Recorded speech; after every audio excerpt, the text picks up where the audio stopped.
के तपाईहरु पनि आफ्नो कम्प्युटरमा पासवर्ड राख्न चाहनुहुन्छ? नमस्कार, तपाईहरु सम्पूर्णलाई स्वागत गर्न चाहन्छु टेक्निकल दारी युट्युब च्यानलमा। म प्रमोद दाहाल। साथीहरु, आजको यस भिडियो मार्फत म तपाईहरुलाई हामीले आफूले चलाउने कम्प्युटरमा चाहिँ कसरी पासवर्ड राख्ने भनेर यहाँनिर गरेर देखाउन गइरहेको छु र सँगसँगै तपाईहरुलाई चाहिँ कसरी पासवर्ड राख्ने र राखेको पासवर्डलाई कसरी हटाउने त्यो पनि म यहाँनिर गरेर देखाउन गइरहेको छु। आशा छ हजुरहरुको लागि यो भिडियो उपयोगी हुनेछ। र साथीहरु, आउनुहोस् अब ढिला नगरिकन आजको यो टपिक तर्फ लागिहालौं।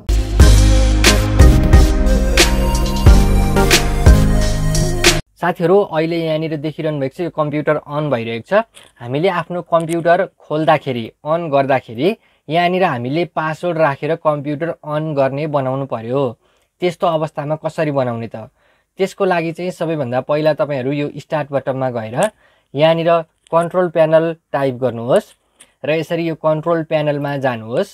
यसरी कन्ट्रोल प्यानलमा आएपछि यहाँनिर युजर एकाउन्ट भनेर लेखिरहेको छ। यो युजर एकाउन्ट भनेको ठाउँमा क्लिक गर्नुहोस्। अब त्यसपछि यहाँ माथिपट्टि युजर एकाउन्ट भनिरहेको छ, यसमा क्लिक गर्नुहोस्। अब चाहिँ यहाँनिर देख्न सक्नुहुन्छ यस्तो किसिमको यो पेज आएको छ। यहाँनिर अब देख्न सक्नुहुन्छ चेन्ज योर एकाउन्ट नेम भनेको छ, चेन्ज योर एकाउन्ट टाइप भनेको छ। यसमा चाहिँ हामीले पासवर्ड राख्नु पर्यो। अब त्यसो भए यसमा पासवर्ड राख्नको लागि यहाँ तलपट्टि देख्न सक्नुहुन्छ म्यानेज एनदर एकाउन्ट भनेको छ, यसमा क्लिक गर्नुहोस्। यति गरेपछि यहाँनिर अरू युजरहरू छ भने पनि देखाउँछ। जस्तै अहिले चाहिँ एउटा युजर मात्रै बनाएको छ, यहाँ यसरी क्लिक गरेँ।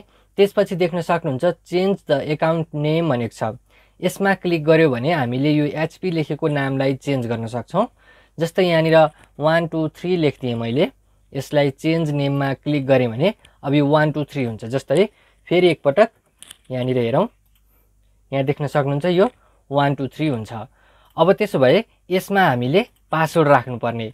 यसमा चाहिँ पासवर्ड राख्नको लागि यहाँनिर क्रिएट अ पासवर्ड भनेको छ, यसमा क्लिक गर्ने। यसमा क्लिक गरेपछि न्यू पासवर्ड भनेको छ, यसरी पासवर्ड राख्ने। यहाँ मैले 1 2 3 राखेँ। कन्फर्म न्यू पासवर्ड भनेको छ, माथिपट्टि बक्समा जे पासवर्ड राख्यौँ तलपट्टि त्यही राख्नु पर्यो। ल 1 2 3 राखेँ। अब त्यसपछि टाइप अ पासवर्ड हिन्ट भनेको छ। तपाईले यहाँनिर पासवर्ड कहिलेकाहीँ बिर्सनु भयो, सम्झनु भएन भने केही हिन्ट्स राख्न सक्नुहुन्छ पासवर्ड के राखेको छ भनेर सम्झनको लागि। जस्तै यहाँनिर मैले चाहिँ अब 1-3 लेखेँ यसरी, ठिक छ। ल यस्तो किसिमबाट तपाईहरुले यहाँ पासवर्ड राखिसकेपछि क्रिएट पासवर्डमा क्लिक गर्नु होला। अब त्यसपछि चाहिँ यहाँनिर अब एकपटक हेरौँ पासवर्ड हुन्छ कि हुँदैन। अब हामीले कम्प्युटर बन्द गरेर खोल्यौँ भने चाहिँ पासवर्ड माग्छ। जस्तै यहाँ आए। अब चाहिँ यहाँनिर देख्न सक्नुहुन्छ पासवर्ड हामीले के पासवर्ड राखेका छौँ, 1 2 3 राखेका छौँ। जस्तै मैले 2 3 4 क्लिक गरेँ। अब यहाँनिर इन्टर गरेँ। यहाँनिर द पासवर्ड इज इनकरेक्ट भनेको छ, ओकेमा क्लिक गरेँ। तलपट्टि पासवर्ड हिन्ट्स भनेर पनि आयो नि, 1-3 हामीले यही राखेका थियौँ। अब हामीले पासवर्ड के राखेका छौँ त, यो बक्समा राख्नु पर्यो। जस्तै हामीले पासवर्ड 1 2 3 राखेका छौँ। अब यसलाई इन्टर गऱ्यौँ भने अब चाहिँ यसरी कम्प्युटर खुल्छ। यस्तो किसिमबाट तपाईले आफ्नो कम्प्युटरमा पासवर्ड राखेर सुरक्षित गर्न सक्नुहुन्छ। र अब तपाईले चाहिँ आफूले राखेको पासवर्डलाई हटाउनु पर्यो भने फेरि कन्ट्रोल प्यानलमा जाने, स्टार्ट बटनमा गएर जान सक्नुहुन्छ।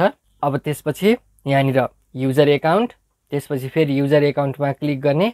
त्यसपछि यहाँनिर तपाईले यो म्यानेज अनदर एकाउन्टमा क्लिक गरेर हामीले यो 1 2 3 मा पासवर्ड राखेको यसमा क्लिक गरेपछि अब यहाँनिर चेन्ज द पासवर्ड भनेको छ, यसमा क्लिक गर्ने। त्यसपछि करेन्ट पासवर्ड के राखेको छ अहिलेको राख्ने र त्यसपछि अब नयाँ पासवर्ड हामीले राख्ने होइन नि त, त्यसैले यहाँ चेन्ज पासवर्डमा क्लिक गर्ने। अब चाहिँ यहाँबाट हामीले पासवर्ड हटायौँ। अब एकपटक यहाँनिर पासवर्ड राख्न मिल्छ कि मिल्दैन हेरौँ। यहाँनिर 1 2 3 एकाउन्टमा अब पासवर्ड राख्नु पर्दैन, यसरी सजिलै खुल्छ। यस्तो किसिमबाट चाहिँ तपाईहरुले पनि आफ्नो कम्प्युटरमा पासवर्ड राख्न सक्नुहुन्छ र राखेको पासवर्ड छ त्यसलाई हटाउनु पर्यो भने यसरी हटाउन सक्नुहुन्छ। र साथीहरु, यस्तो किसिमबाट चाहिँ तपाईहरुले पनि आफूले चलाउने कम्प्युटरमा चाहिँ पासवर्ड राख्न सक्नुहुन्छ, साथै पासवर्डलाई चेन्ज गर्ने अथवा हटाउने पनि गर्न सक्नुहुन्छ। साथीहरु, आजको लागि यति नै। यदि तपाईहरु यस च्यानलमा नयाँ हुनुहुन्छ र यस्तै किसिमका अरू नयाँ भिडियोहरू पनि हेर्न चाहनुहुन्छ भने यस टेक्निकल दारी युट्युब च्यानललाई सब्स्क्राइब गरेर सँगै रहेको बेल आइकनमा क्लिक गरी अल नोटिफिकेसनमा क्लिक गर्नु होला। साथै केही सल्लाह सुझाव तथा आउँदा दिनहरुमा के कस्ता भिडियोहरू अपलोड भयो हुन्थ्यो जस्तो लाग्छ ती कुराहरू पनि कमेन्टमा लेख्नु होला। आजको लागि यति नै। हस्त, धन्यवाद।